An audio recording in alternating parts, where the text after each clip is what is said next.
Bueno, pues vamos a empezar con la clase del día de hoy, que corresponde a estatus epiléptico. Oh, ok. Bueno, el estatus epiléptico se va a definir como la actividad epiléptica que va a durar más de 30 minutos o la presencia de dos o más crisis de manera secuencial sin recuperación de la conciencia entre las crisis.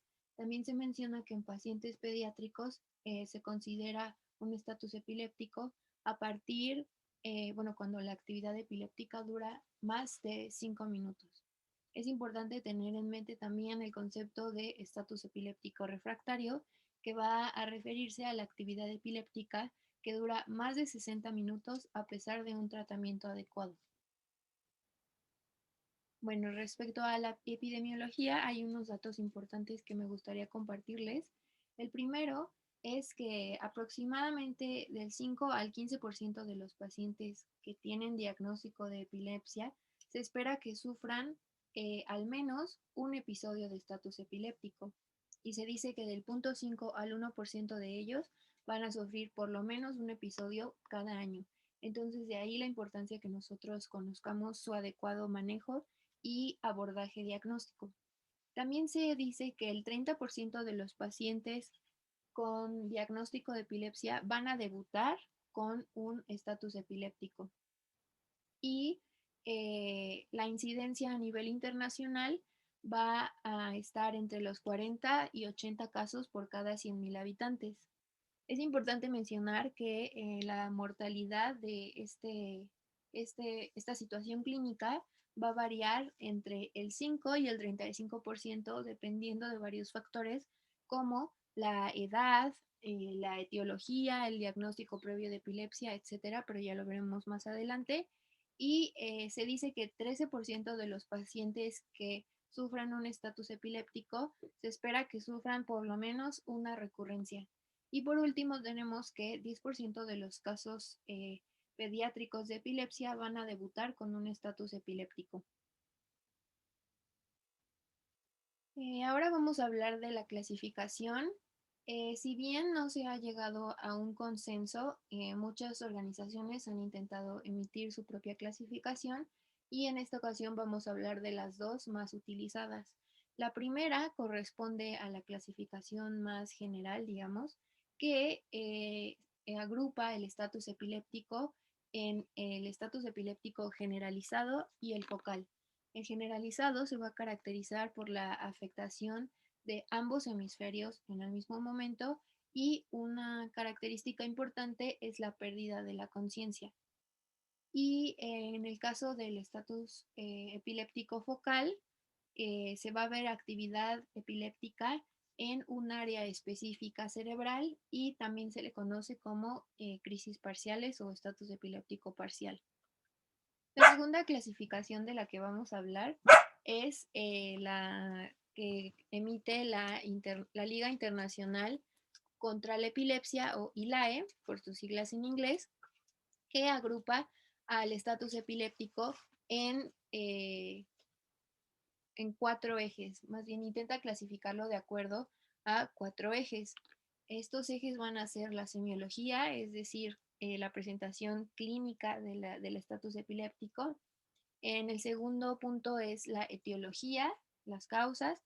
En el tercer punto tenemos los hallazgos electroencefalográficos y en el cuarto eje tenemos a la edad. Si bien no es objetivo de esta clase que nosotros revisemos de manera muy profunda esta clasificación, es importante que la conozcamos porque la clasificación puede determinar el nivel de morbilidad que se presenta del estatus epiléptico y también eso va a definir qué tan agresivos tenemos que ser con el tratamiento o qué tan rápidos tenemos que ser con el tratamiento. Entonces, solamente para conocerla de manera muy rápida, vamos a hablar un poco de ella. El primer eje que yo les decía que era respecto a la semiología va a dividir principalmente el estatus epiléptico en aquel que presenta síntomas motores y en aquel que no los presenta, que también se conoce como no motor o no convulsivo. El grupo del estatus epiléptico que sí presenta síntomas motores se va a dividir a su vez en generalizado, mioclónico, focal tónico e hiperkinético. Y el grupo de estatus epiléptico no motor o no convulsivo se va a dividir en estatus epiléptico no convulsivo con coma o sin coma, y este último se va a dividir a su vez en generalizado, focal y sin, o sea, sin aquel que no se ha podido determinar si comenzó focal y después se generalizó o al revés. Y en el segundo eje vamos a tener a la etiología, que va a dividirlo de acuerdo a si se conoce la causa o no se desconoce, o no se conoce, perdón, y en donde se conoce la causa, pues este va a poder ser agudo, remoto o progresivo, que se refiere a el punto en el tiempo en el que se presentó la causa y en el que se presentó el estatus epiléptico secundario a dicha causa. En el tercer eje vamos a tener los hallazgos electroencefalográficos, que se van a estudiar principalmente la localización de la actividad epiléptica, después el patrón eléctrico de esta actividad y los cambios o alteraciones en la morfología de las ondas o del electroencefalograma. Y por último tenemos al cuarto eje, que nos habla de la edad y que lo divide en los grupos en los grupos etarios que ya conocemos, perdón, que sería neonatal, lactante, infante, adolescentes y adultos, y senil o adultos mayores. Ahora, cuando nosotros estemos estudiando la etiología, va a ser muy importante que consideremos dos puntos. El primero va a ser considerar la edad y el grupo o la población a la que pertenece el paciente, porque eso va a determinar las causas más probables que se pueden presentar. Y el segundo aspecto a considerar va a ser la presencia o ausencia del diagnóstico previo de epilepsia o de antecedentes, porque si este diagnóstico o antecedentes están presentes, vamos a tener que orientarnos más bien a factores precipitantes del estatus epiléptico, ¿no? Como pueden ser suspensión de drogas antiepilépticas, interacción farmacológica con antiepilépticos. Por ejemplo, ustedes saben que hay hay algunos fármacos antiepilépticos que si se recetan de manera conjunta, pues pueden potenciar su efecto y entonces pueden generar crisis, o pueden más bien alterar sus efectos y así generar crisis. También pueden ser por enfermedades intercurrentes, de privación del sueño, por ingesta de estimulantes del sistema nervioso central, por trauma craneoencefálico, un desequilibrio electrolítico o una hipoglucemia, que serían los factores precipitantes más frecuentes. Y bueno, si no se encuentra este diagnóstico anterior o el antecedente de epilepsia, pues se van a tener que considerar las causas más frecuentes por cada grupo etario, que es lo que vamos a ver a continuación. En los niños, las causas más frecuentes son la fiebre, el trauma obstétrico, trauma craneoencefálico, también alteraciones hidroelectrolíticas, hipoglucemia, también enfermedades por almacenamiento, que serían errores innatos del metabolismo que van a causar la acumulación de productos tóxicos, y entonces eso podría desencadenar una actividad epiléptica. Y también suspensión del tratamiento antiepiléptico, una causa que se comparte con el resto de los grupos etarios. En los adultos, las causas más comunes son síndrome de supresión alcohólica o el consumo de tóxicos, también el trauma craneoencefálico, la enfermedad vascular cerebral y la neuroinfección. Ahí, de la misma manera, en los ancianos tenemos igual a la enfermedad vascular cerebral, el trauma craneoencefálico, la neuroinfección y el desequilibrio hidroelectrolítico. Aquí tenemos también el consumo de tóxicos, pero un factor muy importante va a ser el consumo de algunos fármacos, y recordemos que en los pacientes geriátricos, pues los mecanismos de metabolismo de fármacos ya no van a ser los mismos ni van a estar íntegros. Entonces, a veces estos fármacos pueden tener mayores efectos en el organismo de estos pacientes. Entonces va a ser importante tenerlos en cuenta.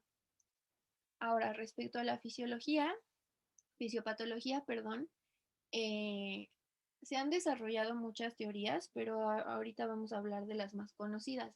Primero me gustaría mencionar que fisiopatológicamente la actividad epiléptica se define como una descarga anormal, hipersincrónica y anárquica, es decir, desorganizada de un grupo de neuronas.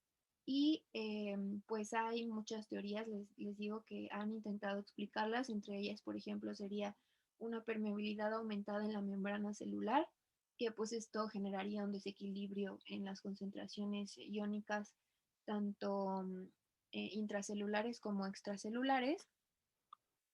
Ay, perdón. También, entre otras teorías que se han tomado en cuenta, ha sido la alteración en la actividad de neurotransmisores, que sería básicamente un aumento en la producción de sustancias excitatorias y una disminución de la actividad o de la concentración de neurotransmisores inhibitorios, como por ejemplo el ácido gamma aminobutírico. Y otra teoría sería cambios en la estructura neuronal, por ejemplo, pérdida de las espinas dendríticas, que esto alteraría la función a su vez de la neurona. Y estas son las tres teorías más conocidas, más estudiadas, y ahora vamos a hablar de las que están surgiendo de manera más actual, como serían, por ejemplo, las alteraciones en la función de la glía, que se sabe ahora que la glía tiene un papel muy importante en la fisiología del equilibrio hídrico, iónico y también de la concentración de neurotransmisores. También se ha asociado el estrés oxidativo y la disfunción mitocondrial, y también se ha relacionado alteraciones o disfunciones en la barrera hematoencefálica, lo cual permitiría una permeabilidad aumentada de sustancias proinflamatorias que pues van a exacerbar los fenómenos excitatorios o hiperactivos que se están presentando a nivel neuronal. Y bueno, un complemento de estas teorías ha sido la teoría de las neuronas epileptogénicas, que son un grupo de neuronas que tienen un comportamiento muy especial y diferente al resto, que se caracterizan por este comportamiento. Se ha catalogado como un desplazamiento despolarizante paroxístico, que es una actividad desorganizada, repentina, y que se caracteriza por suceder ante la presencia de un alto voltaje y tiene una larga duración. Y se dice que normalmente estas neuronas deberían estar limitadas por algo que se conoce como un cerco inhibidor, que serían básicamente neuronas con altas concentraciones de neurotransmisores inhibitorios como GABA. Y entonces esto sería lo que se encargaría de limitar que se presente la actividad epiléptica y también que se generalice o que se difunda. Entonces se dice que, que se pierda este cerco inhibidor es lo que provoca o es lo que va a producir la transformación de esta actividad de estas neuronas hacia un evento clínico. Es decir, que la actividad sea tan importante, que se va a traducir a un evento clínico y que se propague. Entonces, pues va a ser muy importante, sobre todo porque en estos casos o en estos pacientes, las crisis ya no van a ser autolimitadas. Se han relacionado muchos mecanismos que deberían encargarse del control o de la limitación de esta actividad epiléptica. Por ejemplo, algo que se llama el reacomodo iónico o reacomodo de neurotransmisores, y también se han relacionado algunas estructuras como la sustancia reticular, el núcleo estriado, y también participa un poco el cerebelo, y todo esto debería funcionar para restablecer este cerco inhibitorio. Pero si ya no está funcionando, pues se va a perder esta capacidad de limitar la actividad epiléptica, y esta se va a mantener y además se va a propagar. O sea, existe el riesgo de que se propague por más áreas cerebrales. Entonces va a ser muy importante. Y ahora la pregunta va a ser, ¿por qué en algunas personas pues estos mecanismos, digamos, compensatorios no se activan? ¿O por qué son insuficientes? Y la respuesta es porque la mayoría de los pacientes que presentan un estatus epiléptico han sufrido una agresión neurológica aguda y generalmente muy grave, que es lo que va a provocar que estos mecanismos ya no funcionen o estén suprimidos o sean insuficientes. Entonces, pues no los vamos a tener y pues no van a funcionar. Y ahora va a ser muy importante considerar el riesgo de pérdida neuronal. De hecho, en estudios anatomopatológicos se ha determinado que la pérdida neuronal es comparable o es similar con la que se presenta ante una situación de hipoxia difusa. Es decir, o sea, se pierden tantas neuronas como en los casos de hipoxia difusa. Entonces, ahí nos habla un poco de la repercusión a nivel neuronal y de la importancia de manejar esto rápidamente. Y bueno, otra cosa muy importante es que se va a presentar una disminución del flujo sanguíneo cerebral asociado a varios factores como la actividad muscular generalizada, también la depresión respiratoria, tanto parte de la crisis como parte de los efectos farmacológicos. Por ejemplo, si se presenta una congestión de la vía aérea, por una obstrucción de la vía aérea, perdón, por secreciones o broncoaspiración, etcétera, todo esto va a poder, van a poder participar en conjunto para hacer mayor y más importante el daño encefálico. Y bueno, uno de los cambios más importantes como a nivel sistémico es la rabdomiólisis que se puede presentar secundaria a la actividad muscular, lo cual va a condicionar mioglobinuria y necrosis tubular renal, pudiéndonos llevar a una falla renal importante y que deje con secuelas importantes al paciente. Y bueno, por último, me gustaría mencionarles, es muy importante considerar que a mayor duración del episodio va a ser menos probable que pare.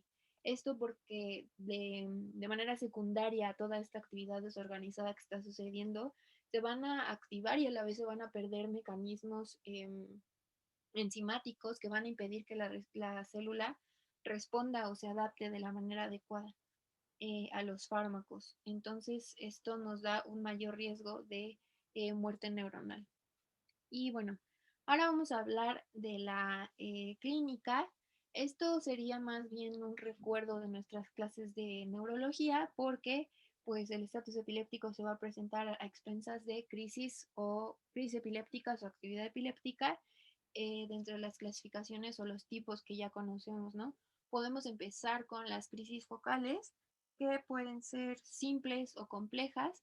Las simples se van a caracterizar por la presencia de movimientos anómalos o también alteraciones sensoriales en una extremidad específica o en una mitad del cuerpo en concreto. Y bueno, puede ser también complejas y estos los pacientes lo suelen describir como una desconexión del medio. Los pacientes van a perder la concentración en lo que están haciendo, van a tener la mirada perdida y también se puede presentar algo que se llaman automatismos motores, que son movimientos como muy concretos y que pueden ser, por ejemplo, movimientos de las manos o también en los niños pequeños se ha visto que presentan como movimientos de masticación o como de succión. Y bueno, también se puede presentar la clínica de una crisis generalizada que, como les decía al inicio, se va a caracterizar por la pérdida de la conciencia y también se van a presentar algo que se llaman pródromos de la crisis que que tenemos que diferenciarlos de las auras. Los pródromos van a ser sintomatología que se van a presentar antes de la crisis y puede ser cefalea o una sensación de intranquilidad. Y las auras igualmente se van a presentar antes de la crisis, pero son más como percepciones sensoriales. Algunos pacientes refieren percibir olores o sabores específicos, algunos escuchan algún sonido en específico, entonces va a ser importante diferenciarlo. Y bueno, las generalizadas, como ya sabemos, van a tener una fase tónica y una fase clónica, en el caso que sean motoras. La fase tónica generalmente se presenta una caída al suelo repentina acompañado de un grito que generalmente llama mucho la atención, pero es más bien una aspiración forzada como parte de todo este tono aumentado en el cuerpo, ¿no? También se puede presentar cianosis, midriasis y aumento de los signos vitales como la tensión arterial y la frecuencia cardíaca, y bueno, se va a presentar una contracción tónica generalizada. Y en la fase clónica, pues se va a caracterizar por contracciones rítmicas e intensas de los miembros, pueden ser los miembros torácicos o los miembros inferiores. Y bueno, también se va a presentar una respiración estertorosa, también se puede presentar mordeduras o hipersalivación, mordeduras linguales o labiales, y incontinencia de esfínteres. Y bueno, entre las otras crisis que se pueden presentar son, por ejemplo, las crisis de ausencia, que también se caracterizan por ser descritas como una desconexión del medio, que es rápida, dura segundos, y en este caso no hay síntomas motores ni hay pérdida del tono postural. Perdón, no hay convulsiones ni pérdida del tono postural, y aquí va a haber algunos signos motores más sutiles como un parpadeo constante y masticación. Y bueno, también tenemos las crisis atónicas, que como su nombre lo dice, va a ser la pérdida repentina del tono postural. En este caso el paciente va a caer, va a durar esta pérdida de 1 a 2 segundos, y la conciencia también se puede alterar. Y bueno, también tenemos las mioclónicas, que son en concreto sacudidas bruscas de las extremidades o contracciones muy bruscas de los músculos del cuello o del tronco. Y bueno, en esta parte les puse solamente como un cuadrito comparativo entre el estatus epiléptico convulsivo y no convulsivo, solamente como para diferenciarlo, pero pues es con la clínica que básicamente ya conocemos. Y bueno, hay una situación muy importante que se describe, perdón, en la guía de práctica clínica, que es el estatus inminente, que se refiere a un aumento en el patrón de las crisis epilépticas, pues es decir, un aumento en la frecuencia o en la cantidad de crisis epilépticas en cierto momento. Y la diferencia es que en este momento sí hay recuperación de la conciencia entre ellas. Y lo importante de esta situación es que a veces puede presentarse antes del estatus epiléptico. Por esta razón es que la guía recomienda que todos los pacientes que se presente un descontrol de las crisis convulsivas, es decir, un aumento en la frecuencia o en la cantidad durante más de 5 minutos y no haya recuperación de la conciencia, estos pacientes se van a tener que considerar ya en estado epiléptico y se van a tener que manejar como tal para que evitemos una progresión y que con ello exista una falla al tratamiento. Y bueno, ahora vamos a hablar del diagnóstico. Va a ser muy importante tomar en cuenta los factores de riesgo. Entre ellos, ya los platicamos, pero entre ellos se van a presentar la suspensión de medicamentos antiepilépticos, ajustes del tratamiento, también el abuso de alcohol o drogas, también la presencia de traumatismo craneoencefálico o evento vascular cerebral, y también las alteraciones metabólicas o ajustes o cambios en los fármacos, y también cirugías. Entonces va a ser muy importante tomar en cuenta los antecedentes del paciente respecto a estas situaciones para poder orientarnos al diagnóstico.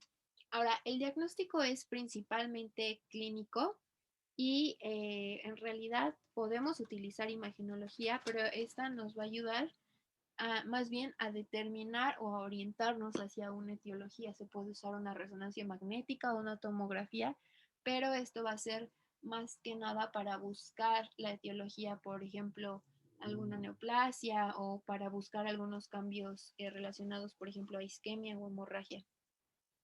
Y bueno, el laboratorio también nos va a ayudar, va a ser un auxiliar en el diagnóstico etiológico, y también nos va a apoyar para determinar el estado del paciente, por ejemplo, evaluar la función renal, la función hepática, etcétera. Y bueno, entre los laboratorios que se recomiendan a partir de la guía de práctica clínica sería la glicemia, la concentración de electrolitos séricos, el nitrógeno ureico, también se puede utilizar la creatinina, el bicarbonato. Se recomienda realizar un hemograma completo, y en el caso de sospecha de neuroinfección se recomienda realizar una punción para obtener líquido cefalorraquídeo y estudiarlo. Y también se recomienda que en toda mujer en edad reproductiva se realice una prueba de embarazo porque el manejo y el tratamiento puede cambiar. Y bueno, va a ser muy importante también si existe el diagnóstico previo de epilepsia, pues que se obtengan, por ejemplo, concentraciones sanguíneas de los fármacos antiepilépticos y también si existe la sospecha de ingesta de tóxicos, pues que se presenten, que se evalúen los niveles séricos de toxinas específicas o pruebas toxicológicas en orina y también si se sospechan alteraciones orgánicas, pues las vamos a evaluar, por ejemplo, con las pruebas de función hepática, pruebas de coagulación o también podemos evaluar algunos metabolitos para determinar si existe errores innatos del metabolismo, principalmente en pacientes pediátricos. Ahora, un estudio que se considera muy importante, si bien no siempre está disponible, pero se considera muy importante en el diagnóstico y manejo del estatus epiléptico, es la electroencefalografía, que ya sabemos que es el estudio de la actividad eléctrica cerebral o del electroencefalograma, que va a ser el registro de esta actividad eléctrica. Y bueno, de nuestras clases anteriores nos acordamos de que este se debería presentar con ondas organizadas, cada una con sus respectivas características morfológicas y también concordantes al estado en el que se encuentre el paciente, ¿no? Por ejemplo, dormido, en vigilia, etcétera. Y es importante mencionar que en los casos de estatus epiléptico se van a observar ondas desorganizadas y según cada tipo de crisis se han determinado patrones específicos. Entonces va a ser muy importante tenerlos en cuenta, sobre todo tener esta como este nivel de atención para determinar cuando existe una desorganización y entonces poder pues darle manejo, ¿no? Y bueno, entre los hallazgos que se pueden encontrar sería alteraciones en la morfología de las ondas, aumento o disminución en la frecuencia, en el voltaje, etcétera. Y aquí les presento un esquema que nos muestra las ondas normales que se presentarían en un electroencefalograma de un paciente normal, adulto, y en él podemos ver pues las variaciones de acuerdo al estado en el que se tome el electroencefalograma, ¿no? Y aquí solamente les pongo este cuadrito para que se den una idea de lo específico que puede llegar a ser la determinación de los patrones respecto a cada tipo de crisis y aquí también está relacionado con cómo se vería. Entonces eso es importante. Y bueno, aquí les pongo un ejemplo de una electroencefalografía en un paciente despierto, normal, y quiero que observen bien pues cómo se ve las ondas. Y ahora vamos a compararlo con estos otros, perdón, que son electroencefalografías de pacientes pediátricos con actividad epiléptica. El primero es de un paciente con crisis de ausencia y pues sí podemos ver toda la desorganización, aumentos en la frecuencia y también en el voltaje. Y en este de la derecha tenemos a un paciente lactante de 6 meses que tiene crisis motoras y también podemos ver todo este patrón desorganizado, ¿no? Y aquí también tenemos una comparación entre un electroencefalograma normal, que es el de la parte de arriba, y uno patológico o con actividad epiléptica, que sería el de la parte de abajo. Y bueno, va a ser muy importante hacer un diagnóstico diferencial, sobre todo porque hay muchas situaciones clínicas que se pueden presentar de manera similar al estatus epiléptico. Entre las más comunes serían, por ejemplo, desórdenes del movimiento y encefalopatías. En los desórdenes del movimiento, pues suelen ser, por ejemplo, de acuerdo a la presencia de movimientos estereotipados o así, se puede confundir con una crisis epiléptica y para ello tendremos que diferenciarlo a partir de la clínica y también a partir de la consulta con neurología y también las causas más frecuentes suelen ser las encefalopatías que pueden ser secundarias a infecciones o alteraciones orgánicas, entonces va a ser importante descartarlas, por ejemplo, las infecciones, pues con una punción y un estudio de líquido cefalorraquídeo, y de las alteraciones orgánicas, por ejemplo, una encefalopatía hepática, pues con los estudios de laboratorio correspondientes, por ejemplo, pruebas de función hepática, etcétera. Y bueno, ahora vamos a hablar del tratamiento. Es muy importante que antes de hablar de lleno sobre el tratamiento, consideremos las metas que se deben de tener. Estas son 5 principales y la primera sería terminar la actividad eléctrica o la sobreactividad eléctrica en menos de 30 minutos de iniciado el evento. Esto por lo que mencionábamos de que a más duración del evento o del estatus epiléptico, pues menos responsivo va a ser y menos probable va a ser que se limite con tratamiento farmacológico posteriormente.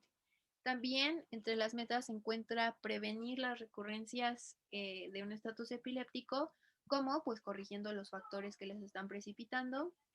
También se busca mantener un adecuado aporte de oxígeno, por lo que platicábamos de que se puede presentar alteraciones ventilatorias durante y después del estatus epiléptico, tanto por su fisiopatología como por el manejo que se le da. Y también va a ser importante lograr un balance metabólico adecuado porque, como ya vimos, se pueden presentar algunas alteraciones, por ejemplo, acidosis. Entonces va a ser importante también manejarlas a la par de que estemos manejando el estatus epiléptico como tal. Y por último tenemos realizar un diagnóstico oportuno y rápido del tipo de crisis.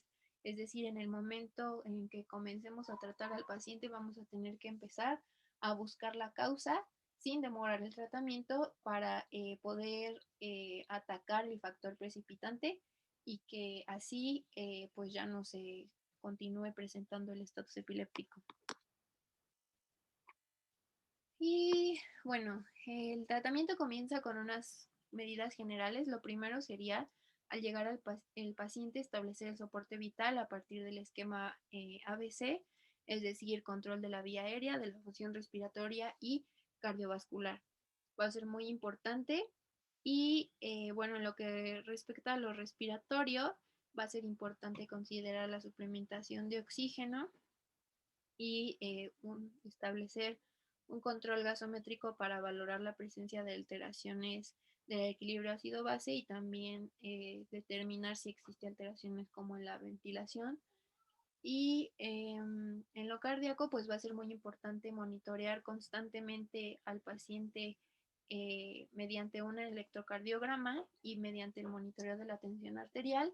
De aquí la importancia de que estos pacientes se manejen en una unidad de cuidados intensivos. Y bueno, también tenemos los líquidos, estos se van a tener que mantener en un balance neutro y dependiendo nuestra sospecha diagnóstica podemos utilizar una solución glucosada con tiamina a 250 miligramos si existe la sospecha de hipoglucemia. Los pacientes van a tener que estar en posición semi-Fowler, sobre todo por la importancia de mantener al paciente como accesible para poder abordarlo si es que se necesita. Y bueno, también la guía de práctica clínica ha recomendado una radiografía de tórax, sobre todo para descartar situaciones como broncoaspiración, excesos de secreciones, neumonías, también obstrucción de la vía aérea o falla respiratoria si es que se presentan. Y bueno, les decía que estos pacientes tienen que ser manejados en una unidad de cuidados intensivos y siempre considerando la posibilidad de la necesidad de ventilación mecánica, entonces va a ser importante tener tanto los consentimientos como el material. Y bueno, vamos a empezar ahora sí con el régimen farmacológico. Eh, Si bien las guías internacionales han utilizado diferentes medicamentos a los que presento aquí, pues aquí les estoy presentando lo que sugiere la guía de práctica clínica, adaptado también a lo que ha sugerido la Liga Internacional contra la Epilepsia, sobre todo por la disponibilidad de recursos. Entonces, bueno, pues vamos a empezar. Se menciona que se puede comenzar con diazepam a 0.2 miligramos por kilogramo o 2 miligramos por minuto de manera intravenosa en bolo y sin sobrepasar 20 miligramos. Y en el caso de que no responda a esta primera dosis, se puede repetir, es decir, se pueden dar 2 bolos separados por 10 minutos. Y bueno, también se ha mencionado la posibilidad de combinar desde el inicio con fenitoína. Pero si no cede el paciente a estas dosis de diazepam, se va a pasar a fenitoína a 15 miligramos por kilogramo, que se deberá aplicar en 30 minutos, aproximadamente 50 miligramos por minuto. Y va a ser importante considerar casos especiales, por ejemplo, la epilepsia de tipo mioclónica, las crisis de ausencia y la alergia a la difenitoína, porque en ese caso pues no vamos a poder utilizar fenitoína, sobre todo porque se ha visto que no ayuda o empeora el control de las crisis de ausencias y las mioclónicas. Entonces, sobre todo por eso no se recomienda. Pero bueno, en este caso, en estos casos se va a utilizar valproato de magnesio vía intravenosa y a una dosis de 30 a 40 miligramos por kilogramo, igual en bolo. Y bueno, si una vez que se dio esta primera dosis de fenitoína y entonces el estatus epiléptico persiste, se puede repetir la dosis de fenitoína. Y si con 20 miligramos por kilogramo de fenitoína el estatus persiste, eh, se puede dar una dosis adicional hasta llegar a una dosis máxima de 30 miligramos. Y bueno, es importante mencionar que a la par la administración de medicamentos se deberá establecer un monitoreo cardíaco, sobre todo por los efectos adversos que se pueden presentar. También se recomienda que se administre sobre todo la fenitoína mediante un catéter central porque eh, puede causar flebitis y pues va a ser importante prevenir estos efectos adversos y monitorear de manera continua al paciente. Y aquí les pongo un cuadro que me gustó mucho que relaciona el manejo con el tiempo en minutos que ha pasado desde el episodio. Y esto es importante sobre todo por las definiciones y por lo que dijimos de que a mayor tiempo, pues menos probabilidad de respuesta. Y como pueden ver aquí, el tiempo máximo a tratar sería 50 minutos o más. A partir de 60 minutos, si no se ha controlado el estatus epiléptico, pues estaríamos entonces ante un estatus epiléptico refractario, perdón.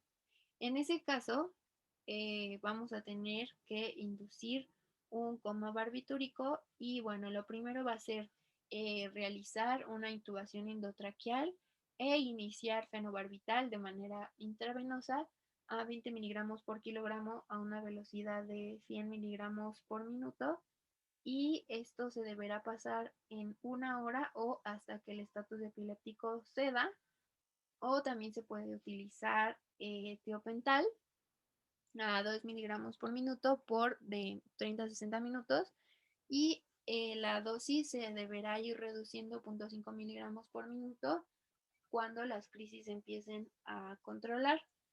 El fenobarbital se va a tener que dejar igual una infusión de mantenimiento que es de 1 a 2 miligramos por kilogramo por hora. Y estos tratamientos se van a tener que mantener hasta el control o hasta la desaparición clínica o electroencefalográfica de la actividad epiléptica. Y bueno, como les decía, estos pacientes van a tener que ser manejados en la unidad de cuidados intensivos y también se recomienda un manejo por personal especializado en medicina intensiva y neurología. Y bueno, algo que me gustaría añadir es que durante la evaluación del paciente vamos a tener que considerar la probabilidad de que se presenten complicaciones, sobre todo tempranas, que estas serían, por ejemplo, broncoaspiración, deterioro ventilatorio, acidosis metabólica, hipoglucemia, alteraciones cardiovasculares y fracturas vertebrales o costales, y estas van a tener que evaluarse y descartarse, y si se presentan, pues manejar a la par del estatus epiléptico. Y bueno, también va a ser muy importante que se sospeche y se descarten situaciones como neuroinfección o traumatismos o eventos cerebrales vasculares, sobre todo como agentes causales del estatus epiléptico o como situaciones añadidas al estatus epiléptico. Y pues va a ser muy importante comenzar con un tratamiento para estas situaciones lo más pronto posible, sobre todo por si contribuyen al manejo y a que ceda este estatus epiléptico. Y bueno, por último vamos a hablar del pronóstico, que de manera muy general va a variar de acuerdo a el manejo que se dé, a la edad del paciente y al antecedente del diagnóstico de epilepsia. Actualmente, pues las guías, el avance en el tema ha hecho que tengamos guías con las indicaciones necesarias para poder darle un manejo adecuado al paciente, y esto ha reducido mucho la mortalidad. Pero en el caso de la edad, pues sí se ha visto que los niños tienen una mayor sobrevida, em, pero bueno, es muy poco común que mueran, pero si lo hacen, pues es generalmente secundario a presencia de neoplasias en el sistema nervioso central. En cambio, los adultos mayores tienen una mayor mortalidad, y esta suele ser causada por infecciones y eventos vasculares cerebrales.